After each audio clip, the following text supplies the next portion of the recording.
आज तक आपने सुना होगा कि इब्लीस हमेशा इंसान को इबादत से गुमराह करने की कोशिश करता है, मगर आज की यह कहानी इतनी अजीब है कि इसे सुनकर आप हैरत में पड़ जाएंगे। एक शख्स अंधेरी रात में नमाज अदा करने के लिए अपने घर से निकला। रास्ता बहुत अंधेरा था और चलते हुए उसे ठोकर लग गई। वह मुंह के बल गिर पड़ा और कीचड़ से लथपथ हो गया। गंदे कपड़े देखकर वह वापस घर लौटा, लिबास बदला और फिर से मस्जिद की ओर रवाना हुआ। अभी कुछ ही कदम चला था कि उसे दोबारा ठोकर लगी और वह फिर गिर पड़ा, मगर उसकी हिम्मत कम न हुई।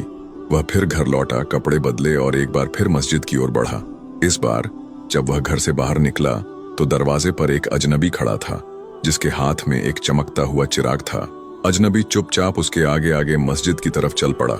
चिराग की रोशनी में इस बार रास्ता साफ नजर आ रहा था और वह बिना किसी मुश्किल के मस्जिद पहुंच गया। मस्जिद के दरवाजे पर वह अजनबी ठहर गया और नमाजी अंदर चला गया। नमाज अदा करने के बाद जब वह बाहर निकला तो देखा कि वह अजनबी अभी भी खड़ा था, मानो उसे घर छोड़ने आया हो। नमाजी को अजनबी पर शक हुआ और उसने उससे पूछा, आप कौन हैं? अजनबी ने जवाब दिया, मैं इब्लीस हूँ। यह सुनकर नमाजी हैरान रह गया और बोला, शैतान मुझे मस्जिद तक कैसे छोड़ने आया? तेरा काम तो लोगों को गुमराह करना है।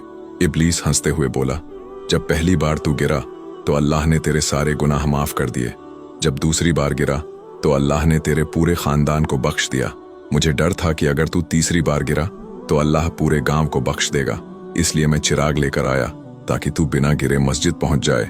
यह सुनकर नमाजी की आंखों में आंसू आ गए। उसने सजदे में गिरकर अल्लाह का शुक्र अदा किया कि उसकी मेहनत और नियत को अल्लाह ने कबूल कर लिया।